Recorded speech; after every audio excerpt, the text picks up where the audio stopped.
میزبان مکرم برادر مکرم قاری یاسر صاحب، مرکزی جامع مسجد الدو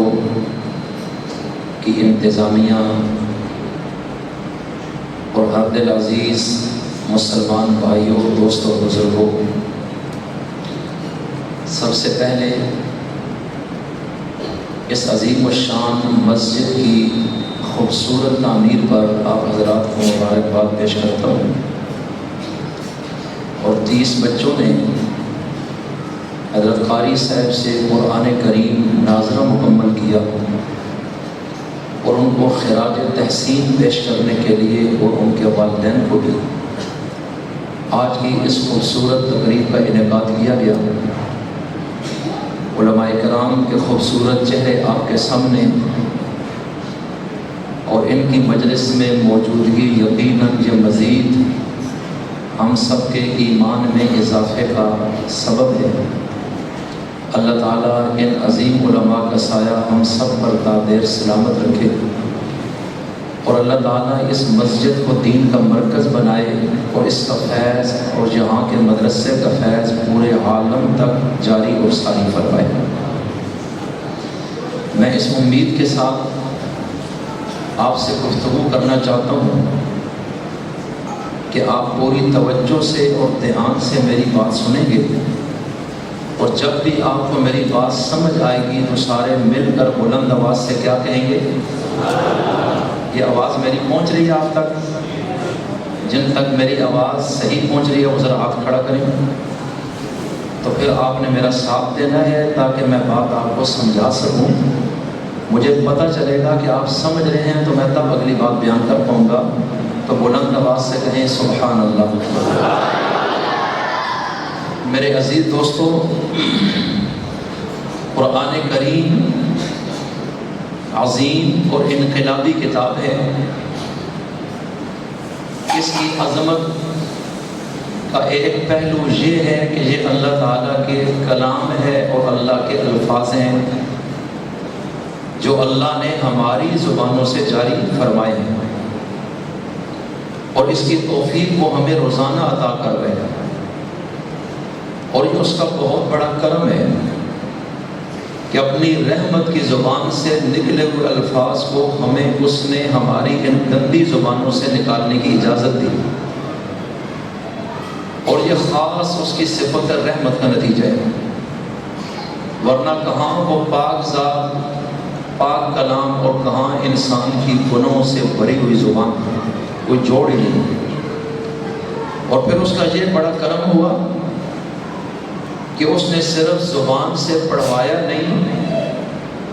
بلکہ اس امت کے ان سینوں کو بھی اس نے ازل سے چن لیا جن سینوں میں قیامت تک اس نے اپنا کلام محفوظ کرنا ہے۔ اللہ کہتا ہے مجھے تمہارے اس نبی کی نسبت سے تمہارے ساتھ محبت ہے کہ وہ میرے محبوب ہیں اور میں ان کی خوشی چاہتا ہوں۔ وَلَسَوْفَ يُعْطِيكَ رَبُّكَ فَتَرْضَىٰ، باوجود اس کے کہ تم گناہگار ہو، لیکن تمہاری نسبت اس عظیم شخصیت سے ہو چکی ہے کہ اب میری یہ چاہت ہے کہ میرا کلام تمہاری زبانوں سے قیامت تک جاری بھی رہے اور تمہارے سینوں میں محفوظ بھی ہوتا رہے۔ سارے کو سبحان اللہ۔ یہ مدرسے اللہ تعالیٰ کی اس رحمت کا نتیجہ ہے، اور یہ قرآن کریم جو اتارے ایک خاص مقصد کے تحت اتارے۔ یہ لاؤڈ سپیکر ہے، جس شخص نے بنایا تھا اس کا ایک مقصد ہے کہ قریب کی آواز دور والوں تک پہنچائے۔ یہ پنکھا جس نے بنایا اس کا ایک مقصد تھا کہ ہوا پہنچائے گا۔ بلب بنایا، اس مقصد تھا کہ روشنی، اندھیرے میں روشنی پہنچائے گا۔ گھڑی ایک شخص نے بنائی، موبائل بنایا، سوئی بنائی، جہاز بنایا۔ ہر چیز کا ایک مقصد ہے کہ یہ کیوں بنائی ہے۔ تو قرآن کریم تو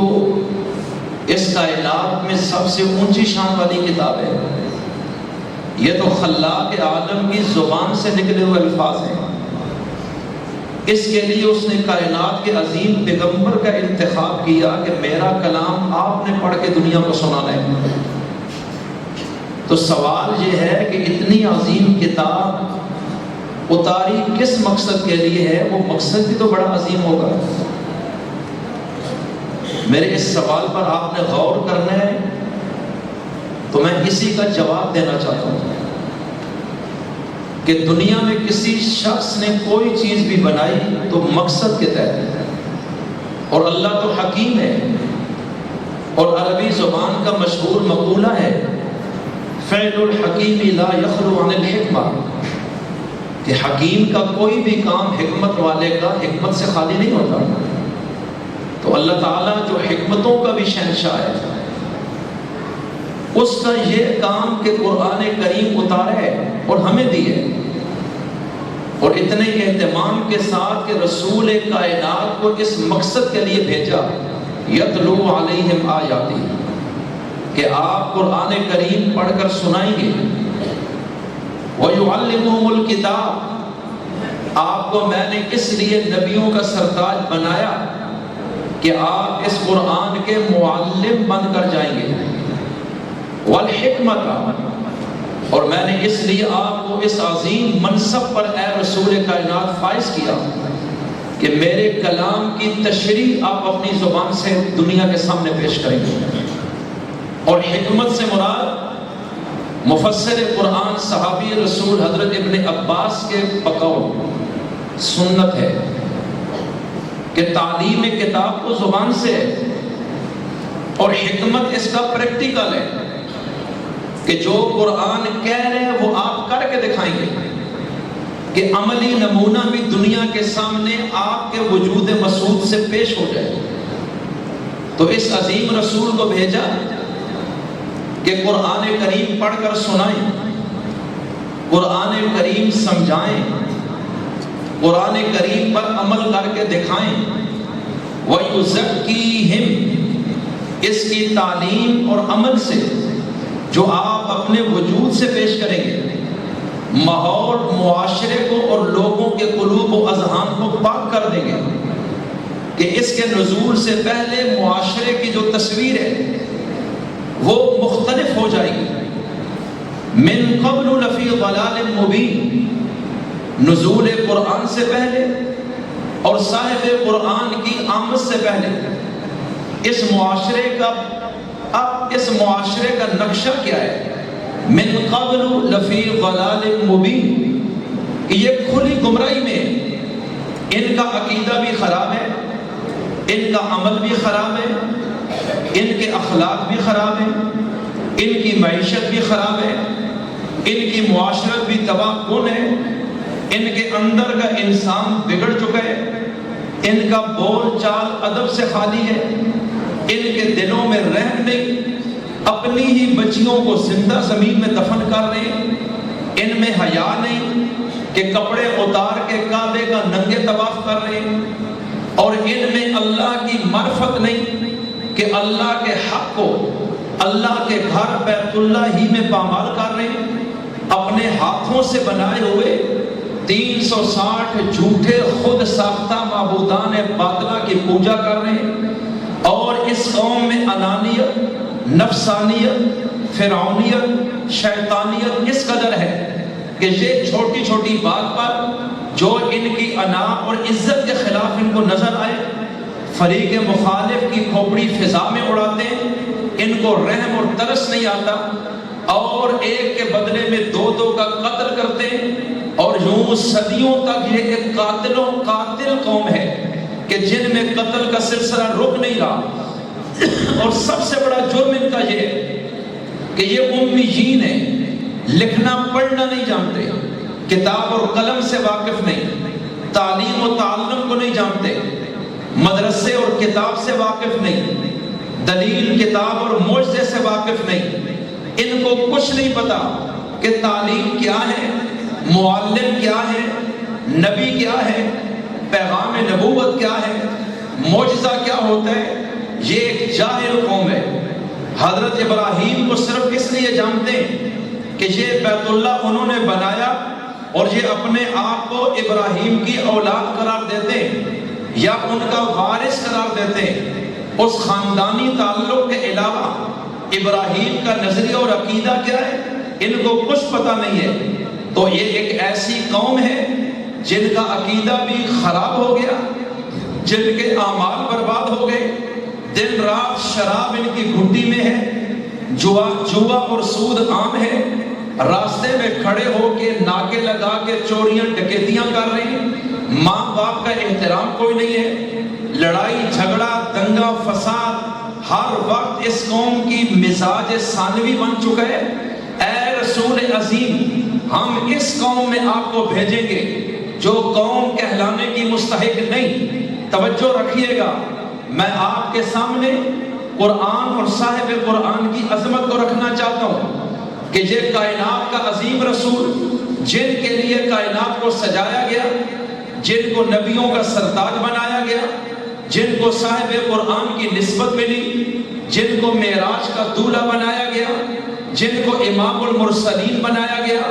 جن کو خاتم الانبیاء بنایا گیا، جن کو سید الاولین والآخرین بنایا گیا، جن کو امام الثقلین قرار دیا گیا، جو وجہ تخلیق کائنات قرار پائے، جو بعد از خدا بزرگ توئی قصہ مختصر کی مسند نشین نظر آئے۔ ارے یہ وہ عظیم شخصیت جن کے لیے ہر نبی کو پابند کیا گیا ہے کہ تمہیں اپنے اپنے وقتوں میں ہم نبوت دے کر دنیا میں بھیجیں گے، لیکن تم سب سے آخر میں وہ عظیم رسول آئیں گے، اور اگر تم نے ان کا زمانہ پایا تو یہ ایگریمنٹ ہمارے ساتھ کرنا ہوگا، آدم سے عیسیٰ روح اللہ تک ہر پیغمبر اور رسول کو، کہ جب ان کا دور آئے گا تو پھر ان کا کلمہ پڑھو گے، ان پر ایمان لاؤ گے، ان کی نصرت کرو گے، ان کے انصار بنو گے، ان کے مددگار بنو گے، ان کے رفقا بنو گے، ان کے ہم نوا بنو گے، ان کے ہم مشن بنو گے، ان کے رفیق سفر بنو گے، ان کے ساتھ کھڑے ہو جاؤ گے، اور اس شخصیت کے غلام بن کر ان کے دست و بازو بن جاؤ گے۔ تمام رسولوں سے یہ عہد لیا ہے کہ ہم نے اس کائنات کا مہمان خصوصی محمد مصطفیٰ کو بنایا ہے۔ اتنا عظیم رسول ہے، غور کیجئے گا۔ اور بھیجا کن میں ہے؟ جو سب سے گندے ہیں۔ بھیجا کن میں ہے؟ جن میں مواہد کوئی نہیں۔ بھیجا کن میں ہے؟ جن میں رحم کوئی نہیں۔ بھیجا کن میں ہے؟ جن میں غیرت کوئی نہیں، کپڑے بھی اتار دیے۔ بھیجا کن میں ہے؟ جنہوں نے بچیوں کو زندہ زمین میں دفن کیا۔ بھیجا کن میں ہے؟ جن کے پاس علم نہیں، تعلیم نہیں، اخلاق نہیں، ادب نہیں، تربیت نہیں، بڑے چھوٹے کی پہچان نہیں۔ اے میرے اللہ، یہ تو آپ کا محبوب ہے، اور ہر شخص اپنے محبوب کو وہاں لے جانا پسند کرتا ہے جو اس کو جگہ پسند ہوتی ہے، اور آپ کو جو ماحول پسند نہیں تھا اپنے عظیم رسول کو وہاں کیوں بھیج دیا؟ آپ ان کو بھیجتے دنیا کے ایسے ملک میں جہاں کے لوگ پڑھے لکھے ہوتے، ادب آداب جانتے، کالج ہوتے، یونیورسٹیاں ہوتی، مدرسے ہوتے، علماء ہوتے، کتابیں ہوتی، قلم ہوتا، علم ہوتا، تعلیم ہوتی، خانقاہیں ہوتی، یہ ساری چیزیں، اور آپ کا نبی جاتا، وہ لوگ پھول پھینکتے، وہ استقبال کرتے، وہ چومتے، وہ چاٹتے، وہ اپنی پلکیں بچھا دیتے، نبی کو سینے سے لگا دیتے۔ یہ محبوب آپ کا ہے، بھیجا اپنے دشمنوں میں ہے، محبوب آپ کا ہے جو سب سے نیچے چلے گئے ان میں ڈال دیا ہے۔ اللہ کہتا ہے شہید و کمال ہے کہ دنیا بتائے گی کہ نبی جن میں آ رہا ہے ان میں کمال کوئی نہیں، آداب کوئی نہیں، تربیت کوئی نہیں، حسن کوئی نہیں، خوبی کوئی نہیں، آگے کا آبا بگڑ چکا ہے۔ من قبل لفی ضلال مبین، اور پھر نبی بھی امی ہے، اس کی زبان پر اپنا کلام ڈالوں گا،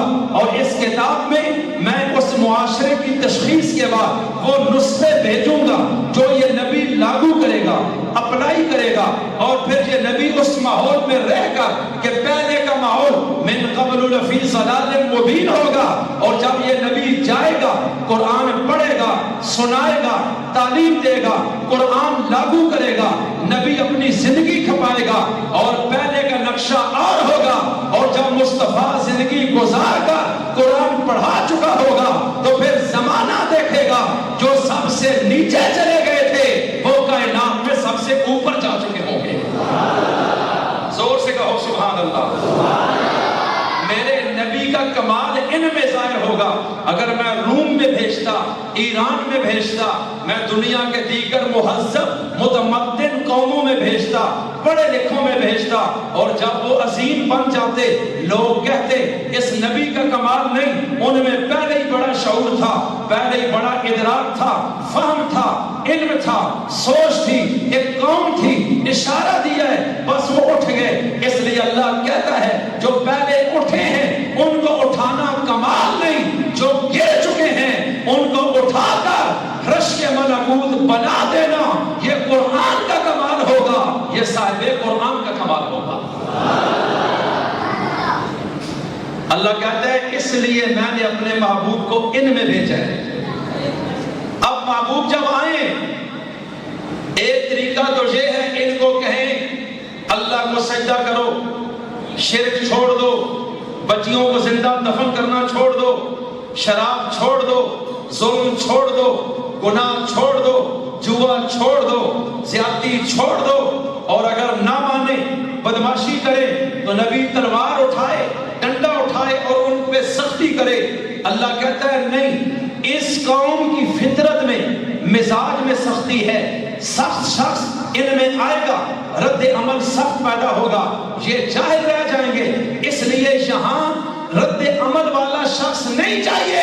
ان کو بدلنے کے لیے محمد مصطفیٰ جیسے حوصلے والا استاد چاہیے. غور کرنا ہے میں کیا کہنے لگا ہوں. کتاب ایسی اتاری جس میں جھول کوئی نہیں, نبی ایسا بھیجا جس میں کمزوری کوئی نہیں. سارے کو اللہ کہتا ہے ذرا غور کرنا, اس پورے جزیرہ نمائے عرب میں اس وقت کے حالات کے تناظر میں چیک کریں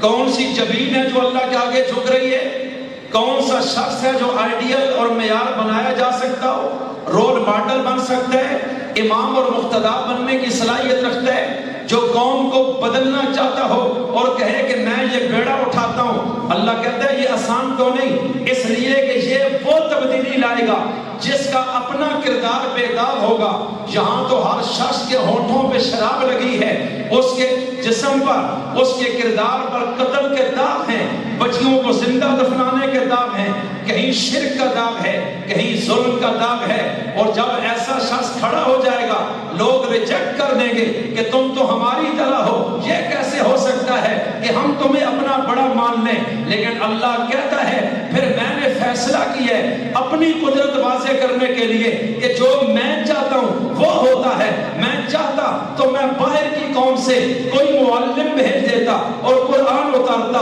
ان کو چینج کرو, لیکن ہو سکتا ہے یہ اسے قبول نہ کرتے کہ تم باہر کے ہو, تمہاری قوم اور ہے, تمہارا ملک اور ہے, تہذیب اور ہے, تمدن اور ہے, زبان اور ہے, اس لیے ہم تمہیں قبول نہیں کرتے ہیں کیونکہ یہ اسے جانتے نہیں, ان کو تعارف نہیں ہے. اور بھیجا اس رسول کو جو پیدا ہی مکہ میں ہوا ہے, جس کی والدہ کو جانتے ہیں, والد کو جانتے ہیں,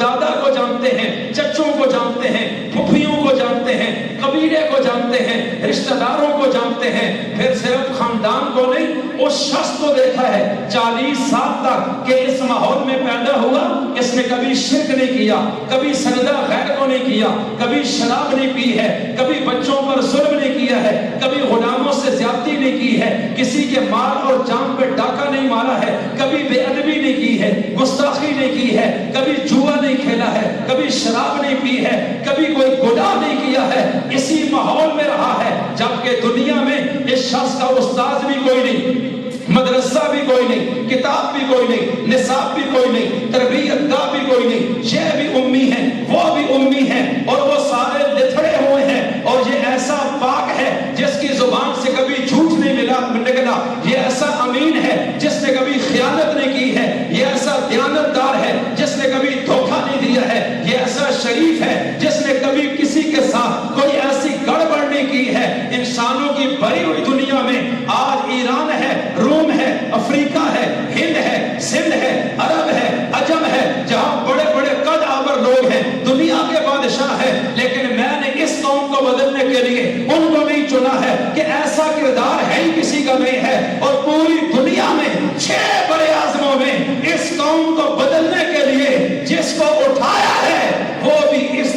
ہی پاک ہے جس طرح وہ اس کو بھیجنے والا پاک ہے۔ غور کیجئے گا، جب یہ کہے گا جھوٹ نہ بولو،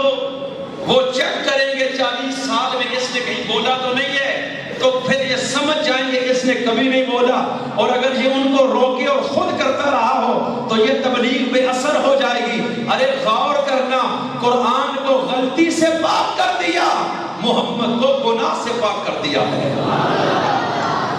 اللہ کہتا ہے میں پاک، میری زبان رحمت پاک، میرا کلام پاک، میرا رسول محمد مصطفیٰ بھی پاک، اور میں پاک لوگوں سے کام لیا کرتا ہوں۔ اس لیے جن کی زندگیاں بد کردار ہو گئیں وہ میرے راستے کے ہاتھی نہیں بن سکتے۔ ہر دور کا یہ قانون بنا دیا ہے کہ پاک باز لوگ، اولیاء، صادقین، مومنون، محتدون، فائزون، راشدون، ان کے ساتھ نسبت رکھنے والے، ان کی صحبت اٹھانے والے، جن کی نظریں پاک ہوں، جن کی خود غرضی نہ ہو، جن میں تکبر نہ ہو، جن میں عجب نہ ہو، وہ ساری چیزیں باہر پھینک دی گئی ہوں، وہ امت کے خیر خواہ ہوں، جن کی نظر جیبوں پہ نہ ہو، دنیا پہ نہ ہو، مال پہ نہ ہو، عہدوں پہ نہ ہو، سیاست پہ نہ ہو، بلکہ ان کی نظر اگر ہوتی ہے تو لوگوں کی خیر خواہی پہ اور اللہ کی رضا پہ۔ ارے غور کیجئے گا، اس عظیم رسول کو دنیا کی گندی قوم میں بھیجا ہے، قرآن کی روشنی کے ساتھ بھیجا، اپنی بیداغ سیرت کے ساتھ بھیجا ہے۔ فرمایا محمد قدم راکھن میں 40 سال میرے نبی نے وہ کام کرنا تھا جو دنیا میں کوئی انقلابی نہ کر سکا، بادشاہ نہ کر سکا، لیڈر نہ کر سکا، رہبر نہ کر سکا، قائد نہ کر سکا، امیر نہ کر سکا۔ اس لیے کہ نبی نے کیا کرنا ہے کہ جن کی شکلیں انسانوں کی طرح ہے، ان کے اندر انسانیت نہیں ہے، ان کو انسان بنانا ہے، اور یہ کام دنیا میں کوئی نہیں کر رہا تو رسول کو بھیجا ہے کہ ان کو میں نے انسان بنایا تھا لیکن یہ شکل انسانوں کی ہے، ان کے اندر حیوانیت آ گئی ہے، اب آپ جائیں اور آپ ان میں جا کر انسانیت پیدا کریں دن رات ایک کر کے۔ تو غازی کے مسلمان، تیرا اور میرا رسول اس دنیا میں آیا ہے مال بنانے کے لیے نہیں، عہدے لینے کے لیے نہیں، گاڑیاں بنانے کے لیے نہیں، زمیندار بننے کے لیے نہیں، تاجر بننے کے لیے نہیں۔ ارے یہ ضرورت تھی، یہ مقصد نہیں تھا۔ مقصد کیا تھا کہ میں نے قوم کے بچے بچے کو بدلنا ہے، ان کو غیر کے در سے ہٹا کے ایک اللہ کے در پہ کھڑا کرنا ہے۔ اس لیے پوری زندگی 40 سالوں تک پھونک پھونک کے قدم رکھا ہے کہ مقصد عظیم ہے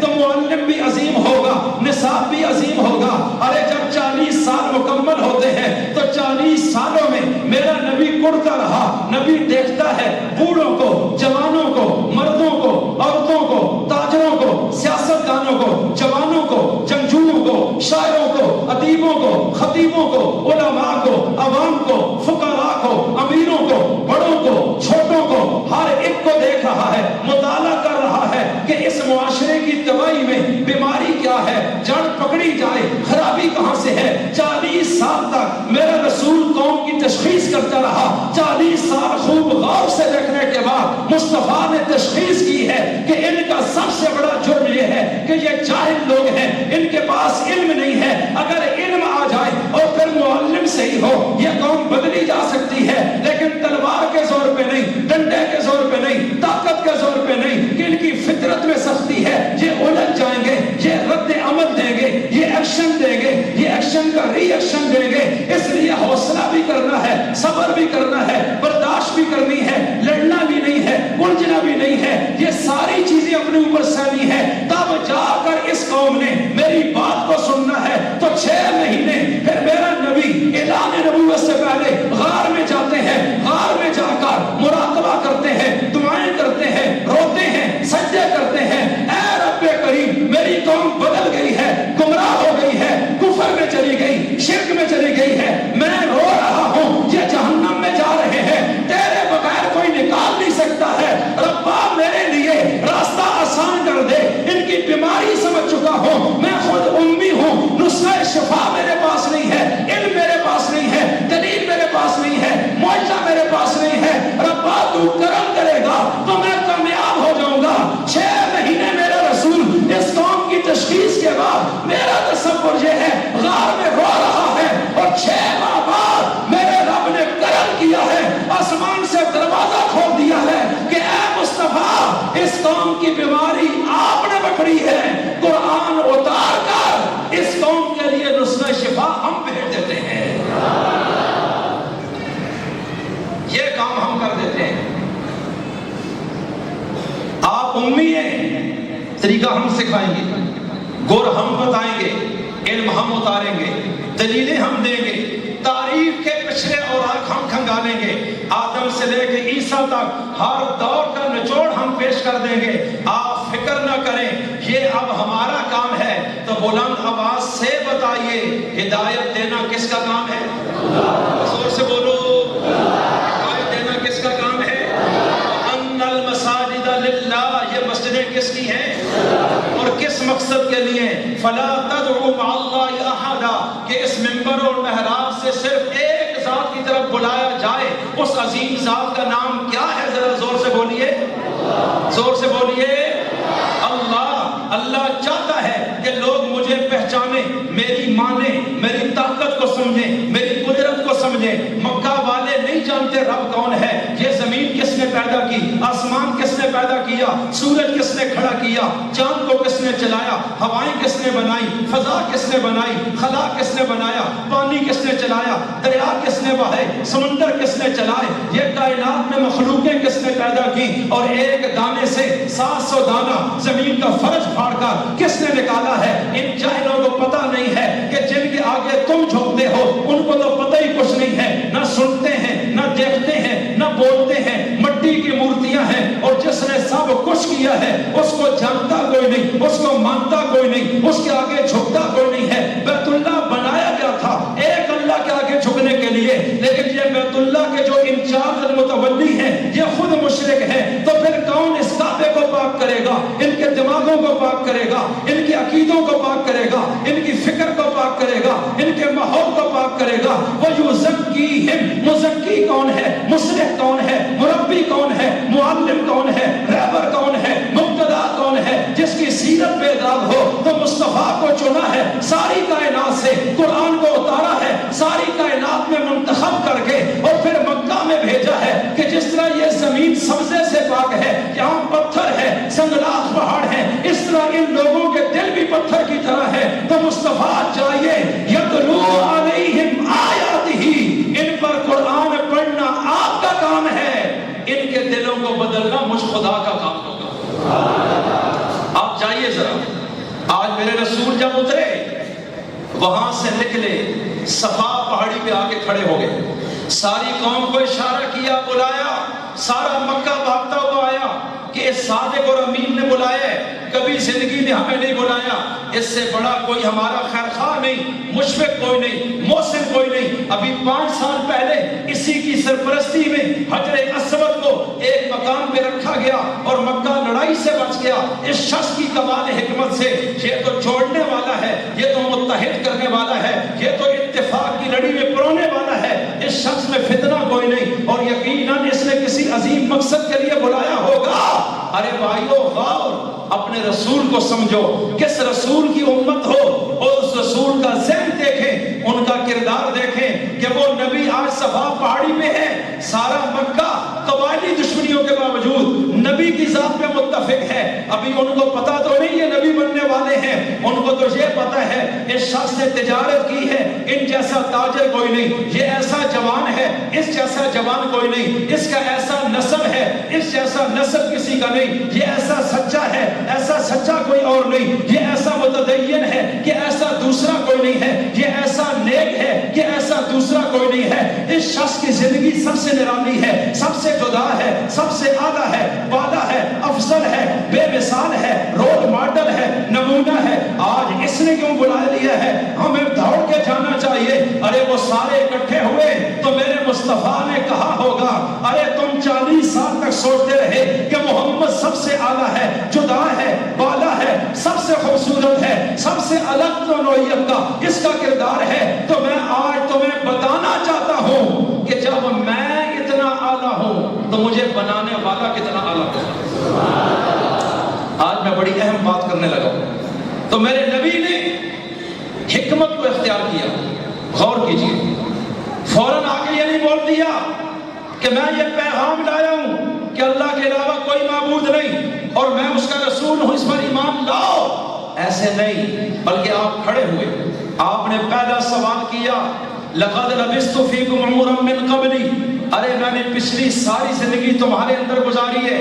دن رات تم نے دیکھے، خاندان میرا تمہارے سامنے، قبیلہ تم نے دیکھا ہے، حسب نسب سے تم واقف ہو، میرے لیل و نہار، شب و روز، سفر و حضر، خلوت و جلوت، لین دین معاملات، تجرد اور ازدواج کی زندگی، یہ تم دیکھ چکے ہو، تم سے بڑھ کر مجھے کوئی نہیں جانتا ہے، اس لیے میں آج تمہاری عدالت میں ہوں، انسانوں کی عدالت میں، اور دنیا کا پہلا انسان ہوں جو آج انسانی اور عوامی عدالت میں کھڑا ہو کے اپنی ذات کو پیش کر رہا ہے کہ میرے بارے میں بتاؤ تمہارا کیا خیال ہے۔ جب سے دنیا بنی ہے اس طرح کبھی بھی کسی نے عوام کی عدالت میں اپنے آپ کو پیش نہیں کیا ہے، اور میں اس لیے پیش کر رہا ہوں کہ میں عوامی شخص ہوں، میں عوام کا خیرخواہ ہوں، میں نے عوام میں رہا ہوں اور عوام کو ایک پیغام دینا ہے، لیکن اس سے پہلے میرا سوال یہ ہے کہ میں نے زندگی ساری تم نے گزاری ہے،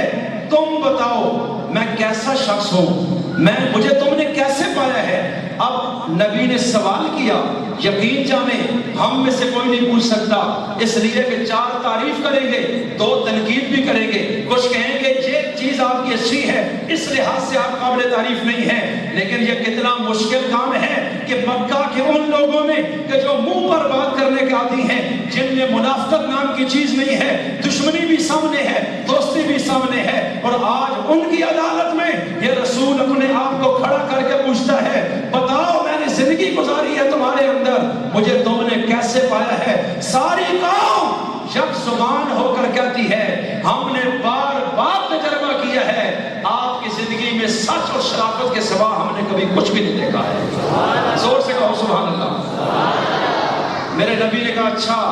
آپ یہ سمجھتے ہیں کہ میں سچا ہوں؟ انہوں نے کہا بالکل سچے، انت صادق، آپ سچے آدمی ہیں، آپ کا قول اور کردار ایک تھا، اندر اور باہر ایک تھا، آپ نے کبھی چکر نہیں دیا، دھوکہ نہیں دیا، ملاوٹ نہیں کی، غداری نہیں کی، اپنے مفاد کو ترجیح نہیں دی، ہم نے ہمیشہ آپ کو دیکھا ہے کہ آپ سب سے اعلیٰ ہیں۔ حضور نے فرمایا اچھا پھر ایک سوال کرنا چاہتا ہوں، میں دیکھنا چاہتا ہوں تمہارے دماغوں میں کس حد تک میری سچائی بیٹھی ہوئی ہے۔ ایک سوال ہے کہ میں بھی پہاڑ پہ کھڑا ہوں، پہاڑ کے پیچھے سے اگر میں کہہ دوں ایک دشمن کا لشکر آ رہے تم پر حملہ کرنے کے لیے، تو کیا میری بات کو مان لو گے کہ میں سچ کہہ رہا ہوں؟ اب وہ لوگ ارد گرد کھڑے ہیں پہاڑ پہ، دائیں بائیں چوٹیوں پہ کھڑے ہیں، انہوں نے ایڑیاں اٹھا کر پیچھے دور تک دیکھا، یوں میلوں تک، ان کو تو کوئی نظر نہیں آیا۔ نبی نے کہا میں اگر کہہ دوں کہ کوئی آ رہا ہے تم پہ حملہ کرنے کے لیے، چکنے ہو جاؤ، حفاظت کا انتظام کرو، اگرچہ تمہیں آنکھوں سے نظر کچھ نہیں آ رہا، لیکن اگر میں کہہ دوں کہ واقعی آ رہے، تو کیا اتنا یقین ہے میرے کردار اور سچائی پر کہ میں جھوٹ پھر بھی نہیں بول سکتا، اگرچہ تمہاری آنکھ تصدیق نہ کرے؟ اور وہ جب دیکھتے ہیں کہ نظر تو کچھ نہیں آ رہا، پھر بھی وہ کہنے لگے ہمیں نظر نہیں آ رہا، پھر بھی ہم کہیں گے کہ آپ سچ بول رہے ہیں، اس لیے کہ ہماری آنکھ غلط دیکھ سکتی ہے، آپ کی زبان جھوٹ کبھی بھی نہیں بول سکتی ہے۔ غور کرنا، نبی نے فرمایا ٹھیک، اس کا مطلب ہے دوسری رائے نہیں۔ اب سنو، جس شخص نے 40 سالوں میں کبھی جھوٹ نہیں بولا، آج وہ شخص کائنات کا سب سے بڑا سچ تمہیں بتانا چاہتا ہے، لا الہ، زور سے بولو، سارے پڑھو، لا الہ، لا الہ، بلند آواز سے کہیے لا الہ۔ یہ وہ سچ ہے جو چھپایا جا رہا ہے، آج میں اسے بتانے کے لیے، اور مجھے پتا ہے اس کی قیمت کتنی چکانی پڑے گی، لیکن وہ اللہ پردوں میں چھپا ہے، اس کے آگے کوئی جھک نہیں رہا، اور میں یہ سمجھتا ہوں محسن ہے کائنات کا وہ، اور جتنا ظلم اس کے ساتھ ہو رہا ہے تو اس کا حق غیر کو دیا جا رہا ہے، ایسے لوگوں سے بڑا ظالم کوئی نہیں، اس لیے میں سب سے پہلے اس اللہ سے آغاز کرتا ہوں جس نے کائنات کو بنایا ہے، اس کے بعد پھر ماں باپ کا ذکر ہوگا، غلاموں کا ہوگا، بیویوں کا، بچوں کا، پڑوسیوں کا، جانوروں کا، اپنوں کا، پرایوں کا، تمام کا حق مارا جا رہا ہے، معاشرہ ظالم ہے، میں ایک ایک کا حق متعین کروں گا، میں بتاؤں گا استاذ کا کیا حق ہے، بچے کا کیا حق ہے، والد کا کیا حق ہے، بیوی کا کیا حق ہے، ماں کا کیا حق ہے، بیٹی کا کیا حق ہے، جانور کا کیا حق ہے، سواری کا کیا حق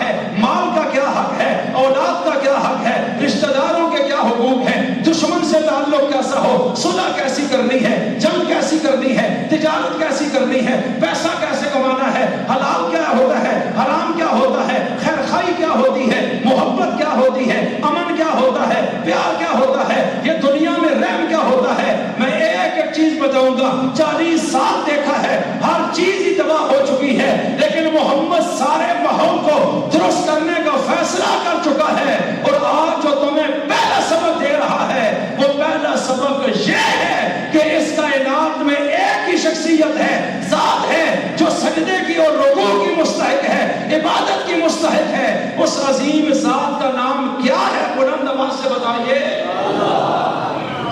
کہا یہ بنیاد ہے، اس کو مان لو، اس کے بعد ہم آگے چلیں گے۔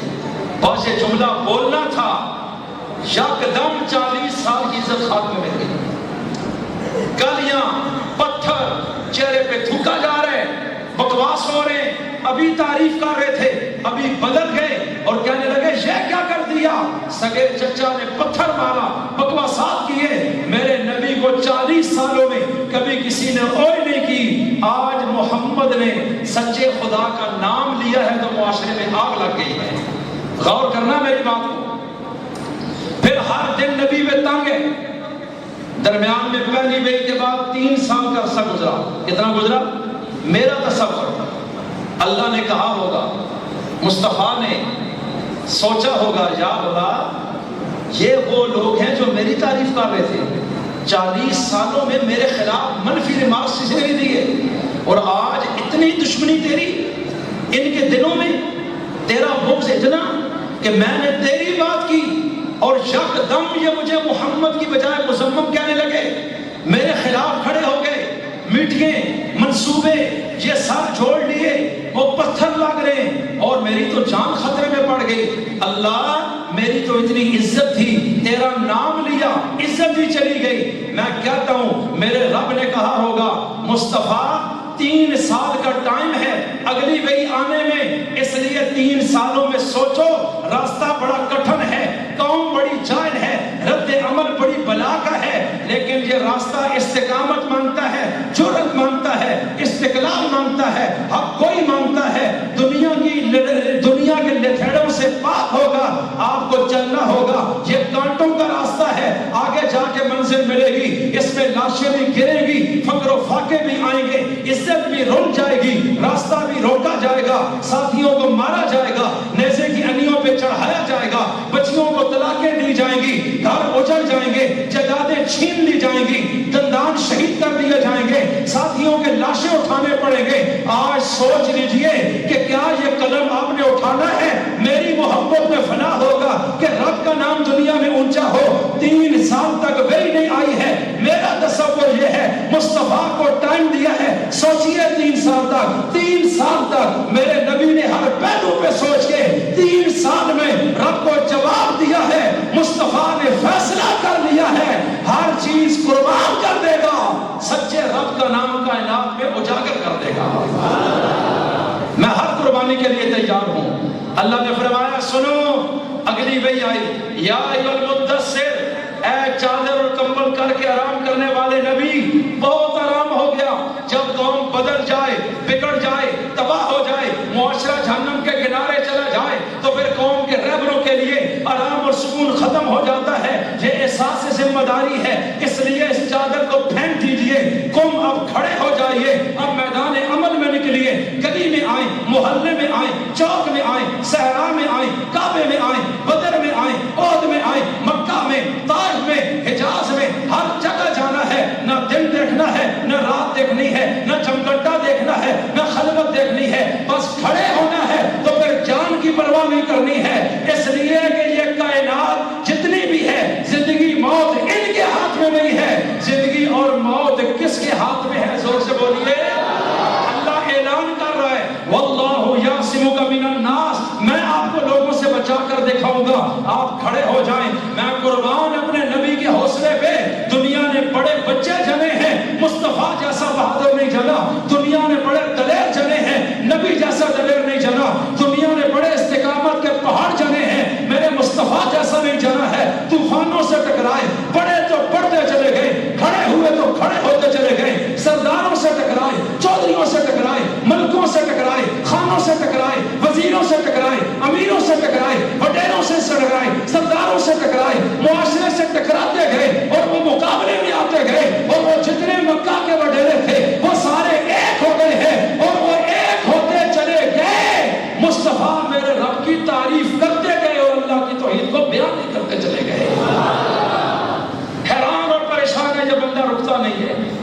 پتہ نہیں ہے ہم کریں کیا. آخر کچھ لوگ قریب ہوتے گئے, غریب غربا غلام بچے بوڑھے یہ قریب ہوئے, حلقہ بڑھتا چلا گیا, اللہ کو سجدہ کرنے والے پیدا ہو گئے. ارے توجہ توجہ, عرض کیا کرتا ہوں, اب انہوں نے فیصلہ کیا اس طرح یہ مسئلہ حل نہیں ہوگا,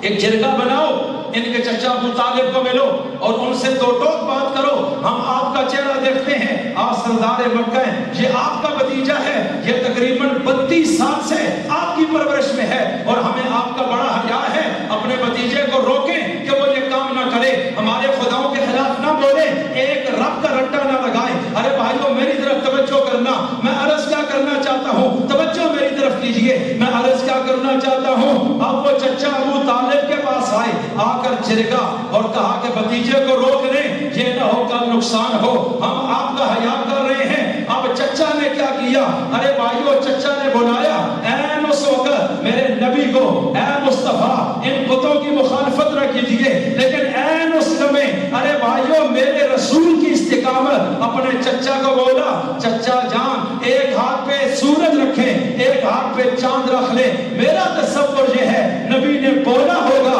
آپ کا بھتیجا جل کے پگھل سکتا ہے, خدا کی دعوت کو کبھی چھوڑ نہیں سکتا ہے. چیک کرو ذرا اپنے نبی کی استقامت, دنیا میں کوئی شخص میرے رسول کو پھر روک نہ سکتا. پیار محبت بھی ہے, نبی اپنی ذات پہ بھی کبھی ایکشن نہیں دیتے, لیکن اپنے مشن پہ ایسے کھڑے ہیں کہ زمانے کی آندیاں طوفان چلے وہ دائیں بائیں نہ کر سکا. اب تھوڑا عرصہ گزرا, انہوں نے کہا شاید نعوذ باللہ کوئی لالچ ہے اس بندے کو, یہ غریب آدمی ہے, یہ چاہتے ہوں گے کہ جماعت بڑھ جائے تو پھر سردار بن جاؤں گا, لوگ زیادہ ہو جائیں گے, یا پیسہ آ جائے گا, یا پھر کسی بڑے سردار کی بیٹی سے شادی ہوگی, یہی دنیا میں انسان چاہتا ہے, تو چلو اب پیشکش کرتے ہیں. ایک وفد آیا, انہوں نے کہا بھتیجے بات سنو, اگر یہ سارا کچھ اس لیے کر رہے ہو کہ آپ کی ایک جماعت بنے, مانگنے والے بڑھ جائیں اور آپ سردار بن جاؤ, آپ یہ کام چھوڑیں, ہم آپ کو سرداری ابھی دینے کو تیار ہیں. اگر امیر ہونا چاہتے ہیں اس لیے یہ سارا کچھ کر رہے ہیں تو یقین جانو اتنا پیسہ دے دیں گے کہ آپ مکہ کے امیر ہو جائیں گے, اور اگر کسی سردار کی بیٹی سے شادی چاہتے ہو ابھی ہم دینے کو تیار ہیں. یہ جو کر رہے ہو یہ چھوڑ دو, یہ مکہ کے مفاد میں نہیں, ہماری چودراہٹ کے مفاد میں نہیں, ہمارے قبائلی نظام کے مفاد میں نہیں. یہ سوچ ہی اور ہے کہ تم ان لوگوں کے دلوں سے ہمارا خوف نکال رہے ہو, ایک اللہ کی محبت میں غرق کر رہے ہو. یہ لوگ جو ہمارے نیچے لگے ہیں یہ کل آزاد ہو جائیں گے, یہ مکہ میں جو کچھ ہمارا بنا ہے یہ سب کچھ تباہ ہو جائے گا. آپ یہ زیادتی نہ کریں, لیکن میں قربان اپنے رسول کی اللہ کے ساتھ محبت پر اور دنیا سے بے غرضی پر, میرے نبی نے کہا لا اسألکم علیہ اجرا, ارے محمد جو کچھ کہہ رہا ہے اور کر رہا ہے اس کے لیے تم سے اجر نہیں مانگتا, مجھے اس کا اجر مجھے خدا دے گا. نہ دولت چاہیے, نہ عہدہ چاہیے, نہ پیسہ چاہیے, میں صرف ایک بات چاہتا ہوں, ان سارے انسانوں کو اللہ کی معرفت چاہیے, سارے کو سبحان اللہ. میرے ساتھ اس میں شریک ہو جائے. اب انہوں نے دیکھا یہ شخص لالچ میں بھی نہیں آ رہا, اب اس کے بعد انہوں نے سوشل بائیکاٹ کیا. کچھ عرصے بعد کھانا پینا لین دین سب ختم, خود مر جائیں گے. میرے نبی نے وہ دور بھی کاٹ دیا, وہ جھکا نہ سکے. پھر ایک وقت آیا, انہوں نے فیصلہ کیا کہ اب ہم تلوار اٹھا کے ختم کریں گے, کوئی راستہ نہیں ہے. 100 بندہ میرے نبی کے گھر کے باہر آ گئے اور کہا آج رات ختم کریں گے. ارے بھائیو غور کرنا, میں بات کو اختتام کی طرف لانے لگا ہوں, ذرا غور کیجئے گا. یہ ایک تگ و دو ہے, ایک تحریک ہے, ایک دور تھا جو دے مسلسل کا, معاشرے کو بدلنے کا, انسانیت کو پھیلانے کا, لوگوں کو توحیدی بنانے کا, اللہ کا عاشق بنانے کا, لوگوں میں غیرت پیدا کرنے کا. یہ ایک ایسا انقلاب تھا جو صرف میرے نبی نے برپا کیا ہے, اور جو نبی کے قریب آئے ان کی دشمنیاں ختم ہو گئی, وہ بھائی بھائی بن گئے, ان سے قبائلی عصبیت ختم ہو گئی, ان سے رنگ و نسل کے جھگڑے ختم ہو گئے. پہلے وہ دنیا کے لیے مرتے تھے, اب دنیا کو پاؤں کی ٹھوکر سے اڑاتے ہیں, ایک اللہ کے لیے محبت کرتے ہیں, ایک اللہ کے لیے نفرت کرتے ہیں. ان کا مزاج ہی بدل گیا, سوچ ہی بدل گئی, رویہ ہی بدل گیا, اس قوم کا ذہن بدل گیا ہے. اور جو نبی کے قریب آئے وہ ایسے بدل گئے, نہ شراب پیتے ہیں, نہ زنا کرتے ہیں, نہ چوری کرتے ہیں, نہ زیادتی کرتے ہیں, نہ ظلم کرتے ہیں, نہ شرک کرتے ہیں, نہ لین دین میں خرابی کرتے ہیں, نہ کسی کی عزت پہ ہاتھ ڈالتے ہیں, نہ کسی کی جائیداد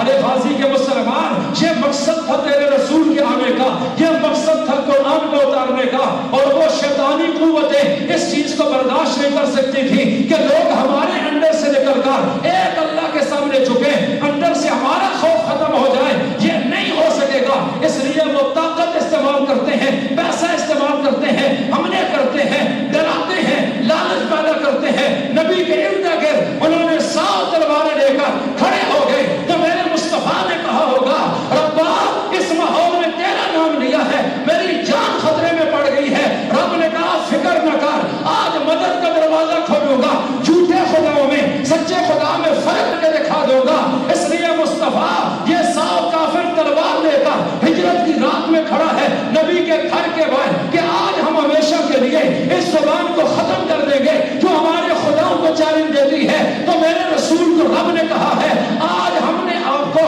اس قرآن کا کمال بھی دکھانا ہے۔ ایک مٹھ ریت کی اٹھا لیجئے، سورہ یاسین کی آیتیں ڈال دیجئے اور چوکٹ پہ کھڑے ہو کے اس کو باہر پھینک دیجئے، سامنے پھینکیں گے، چاروں طرف ان کی آنکھوں میں پہنچا دینا میرا کام ہے۔ اور فرمایا مصطفیٰ یہ تلوار لے کے کھڑے ہیں، آنکھیں کھول کے کھڑے ہیں، غور سے دروازے کو دیکھ رہے ہیں کہ یہ نکلیں گے تو ہم ہمیشہ کے لیے ختم کر دیں گے۔ آج یہ ہے اور تیرا رب بھی میدان میں آ چکا ہے، اس لیے فکر نہ کر، آج قدم اٹھا لیجیے باہر، یہ کھڑے رہ جائیں گے اور آپ کا رب آپ کو ایسے نکال کے لے جائے گا جس طرح مکھن سے بال نکال لیا جاتا ہے۔ جھوٹے خدا سب دیکھ رہے ہیں، ذلیل ہو گئے، محمد کا سچا خدا جیتا اور رسول نکل گئے۔ اب کچھ ٹائم بعد صحابہ ہجرت کر گئے، آخری بار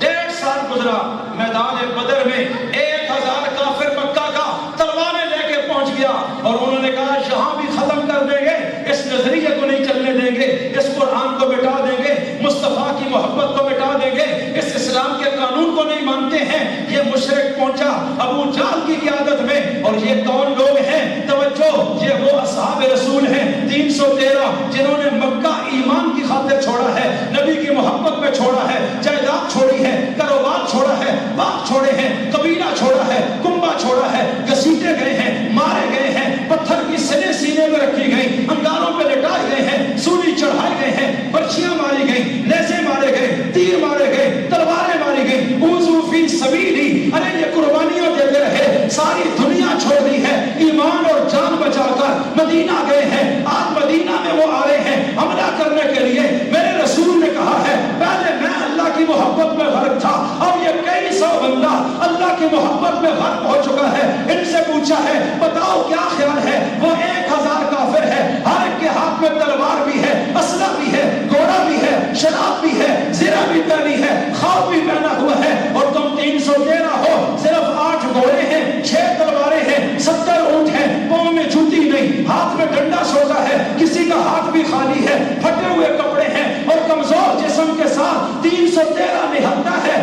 1000 مسلح ہے۔ آخری بات کر رہا ہوں، غور کیجئے گا، بتانا کیا چاہتا ہوں، یہ بدل گئے تھے قرآن سن کر، یہ بدل گئے تھے مصطفیٰ کی صحبت سے۔ آج نبی پوچھتا ہے بتاؤ جان ہے اور ایمان ہے، جان دینی ہے تو ایمان بچانا ہے، تو پھر جان کٹانی ہوگی، میدان میں کھڑے ہونا ہے۔ 313 نے کہا ہم ایمان بچانا چاہتے ہیں، جان دینا چاہتے ہیں، ہم بچے بھی دے آئے، علاقہ بھی دے آئے، قبیلہ بھی چھوڑ آئے، مکان بھی چھوڑ آئے، جائیداد بھی چھوڑ آئے، کاروبار بھی چھوڑ آئے ہیں۔ ایک جان ہے اور ایک ایمان ہے۔ اب جب مقابلہ آیا ہے تو ہم جان بھی دینا چاہتے ہیں، ایمان چھوڑنا نہیں چاہتے ہیں۔ یہ تھا کمال میرے مصطفیٰ کا، یہ تھا انقلاب میرے رسول کا۔ آج 313 میدان میں کھڑا ہے، مقابلے میں شیطان کا گروہ ہے، نبی ساری رات سجدے میں سر رکھ رو رہا ہے، ربا انہوں نے مجھ پر یقین کر کے آپ کو مانا تھا، میں نے ان کو بتایا ہے اللہ طاقتور ہے،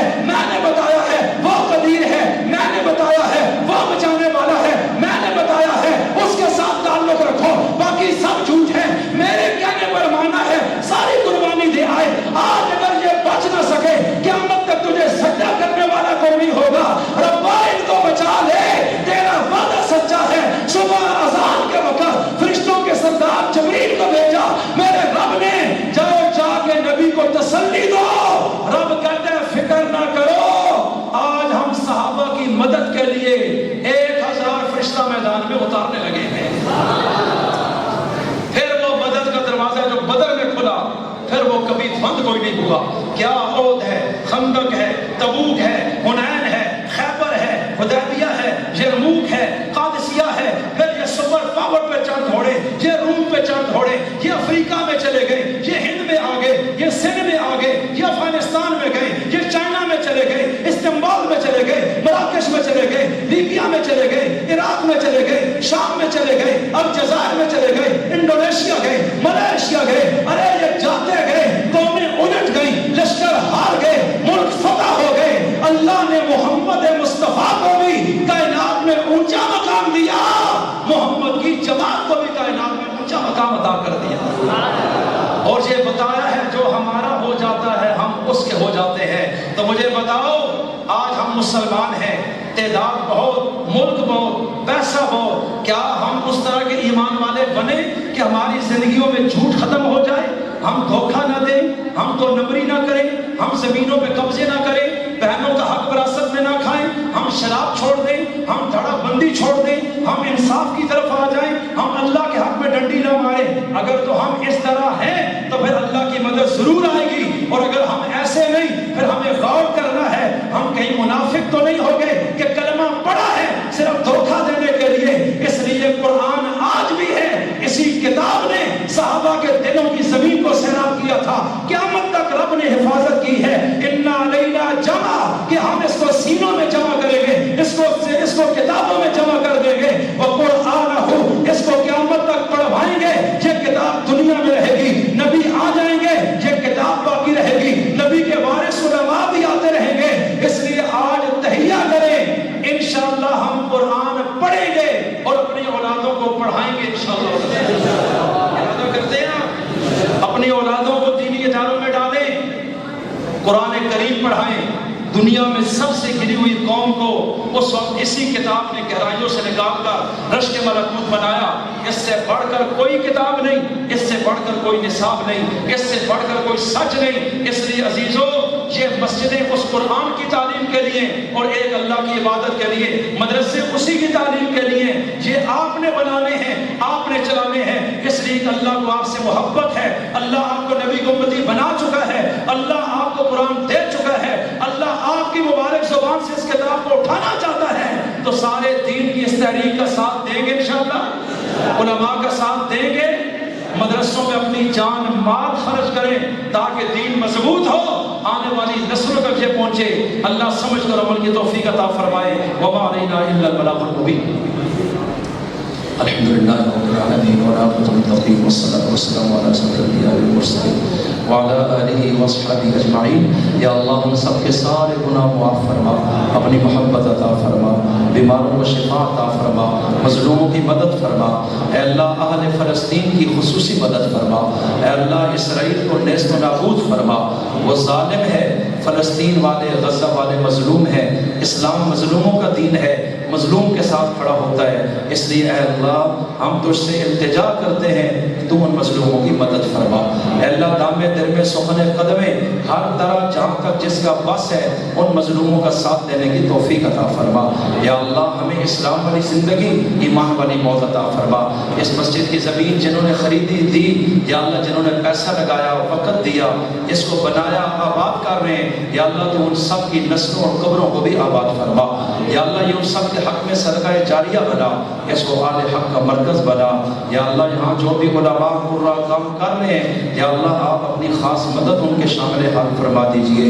اے رب کریم اس مدرسے کو بھی تا قیام قیامت آباد فرما دیجئے۔ یا اللہ اس کے ساتھ بھی مخلص لوگوں کو جوڑ دیجئے۔ یا اللہ یہاں کے پڑھنے والے بچوں کو دین کی خدمت کے لیے نسل در نسل قبول فرما دیجئے۔ یا اللہ ہمیں ہماری نسلوں سمیت دین کی خدمت کے لیے قبول فرما لیجئے۔ یہ جتنے بھائی اس مسجد میں آئے ہیں، یا اللہ صرف آپ کو راضی کرنے کے لیے، اے اللہ ان سب کو اپنی رضا عطا فرما دیجئے۔ یا اللہ ہمیں مرتے وقت کلمہ شہادت کی موت کے ساتھ نصیب فرما دیجئے۔ مدینہ منورہ کو ہمارا مسکن اور مدفن بنا دیجئے۔ اے اللہ قیامت کے دن حضور کے جھنڈے کے نیچے محشور فرما دیجئے۔ یا اللہ نبی کریم علیہ السلام جن مقاصد کے تحت دنیا میں تشریف لائے، ہمیں ان کو اپنانے، پھیلانے، ماننے، سمجھنے، سمجھانے کی توفیق عطا فرما دیجئے یا اللہ شیطان کے راستے پر چلنے سے بچا دیجئے جن بچوں نے 30 بچوں نے قرآن کریم نازلہ مکمل کیا اے اللہ ان کو قرآن کا حافظ بنا دیجئے قرآن کا عالم بنا دیجئے ان کے والدین کو شریعت کو ماننے والا پھیلانے والا بنا دیجئے اس پر عمل کرنے والا بنا دیجئے یا اللہ اس پورے گاؤں کو اور علاقے کو یا اللہ دین کا اور علماء ربانیین کا مرکز بنا دیجئے یا اللہ مسجدوں مدرسوں خانقاہوں کو آباد فرما دیجئے یا اللہ ہمیں ہر قسم کی یا اللہ ہر قسم کے فتنے سے نچاکیوں سے عداوتوں سے جھگڑوں سے محفوظ فرما دیجئے پیار محبت عطا فرما دیجئے یا اللہ جن کی جو جائز حاجتیں قلبی مرادیں ہیں وہ پوری فرما دیجئے وصلی اللہ تعالی علی خیر خلقہ محمد وآلہ وصحبہ وآل بیتہ اجمعین برحمتہ یا ارحم۔ کملی والے میں صدقے تیری یاد تو آ کے جو بے قراراں دے کم آ گئی کملی والے میں صدقے تیری یاد تو کملی والے میں صدقے تیری یاد تو آ کے جو بے قراراں دے کم آ گئی ایسی باغ مدینہ چو اٹھے مہک ایسی باغ مدینہ چو اٹھے مہک کئیاں دکھیاں لاچاراں دے کم آ گئی کملی والے میں صدقے تیری یاد تو آ کے جو بے قراراں دے کم آ گئی کملی والے دی کملی دی کیا شان ہے کملی والے دی کملی دی کیا شان ہے کملی والے دی کملی دی کیا شان ہے جس دا مداح خود رب رحمان ہے کملی کملی کرے دائے سارا جہاں کملی کملی کرے دائے سارا جہاں کملی سب غیب داراں دے کم آ گئی ایسی باغ مدینہ چو اٹھی مہک کئیاں دکھیاں لاچاراں دے کم آ گئی تیری صورت دے سیرت دمے کی کواں تیری صورت تے سیرت دمے کی کواں تیری صورت تے سیرت دمے کی کواں جس دی عظمت دسدائے سارا قرآن روئے انور تو اٹھی جو تیرے چمک روئے انور تو اٹھی جو تیرے چمک او کمر تے ستاراں دے کم آ گئی کملی والے میں صدقے تیری یاد تو کملی والے میں صدقے تیری یاد تو آ کے جو بے قراراں دے کم آ گئی اپنے اپنے مقدر دی ہو دیے گل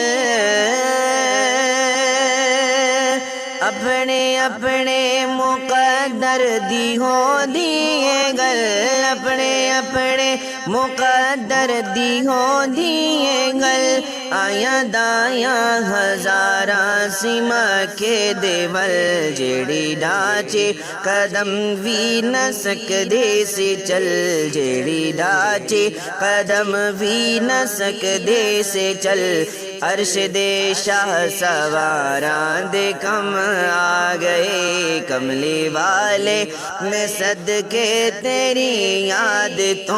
آ کے جو بے قراراں دے کم آ گئی ایسی باغ مدینہ جو اٹھے مہک ایسی باغ مدینہ جو اٹھے مہک کئیاں دکھیاں لاچاراں دے کم کم آ گئی کملی والے میں صدقے تیری عادتوں آ کے جو بے قرارا دے کم آ گئی شان صدیق فاروق دا کی دساں شان صدیق فاروق دا کی دساں شان صدیق فاروق دا کی دساں کہ رب نے جناں دا ہے اونچا نشان روزے اطہر دے وچ جیڑی بچدی سی جا روزے اطہر دے وچ جیڑی بچدی سی جا کملی والے دے یاراں دے کم آ گئی کملی والے میں صدقے تیری عادتوں آ کے جو بے قراراں دے کم آ گئی لین خوشبو زلف رخ مصطفیٰ لین خوشبو زلف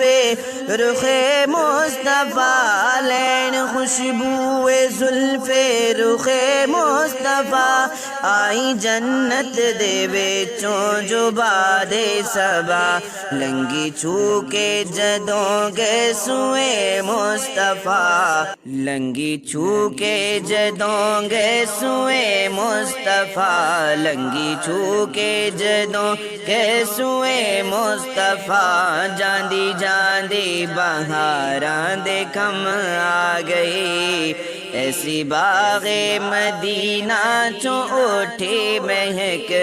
کئیاں دکھیاں لاچاراں دے کم آ گئی آندھی عملان دے ولوں سیسائم شرم آندھی عملان دے ولوں سیسائم شرم آندھی عملان دے ولوں سیسائم شرم کملی والے نے رکھیا اے ساڈا برم آندھی عملان دے ولوں سیساکب شرم کملی والے نے رکھیا اے ساڈا برم دن حشر دے محمد دی نظر کرم دن حشر دے محمد دی نظر کرم میں جائے عیب داراں دے کم آ گئی ایسی باغ مدینہ چو اٹھی مہک کئیاں دکھیاں لاچاراں دے کم آ گئی کملی والے میں صدقے تیری عادتوں آ کے جو بے قراراں دے کم آ گئی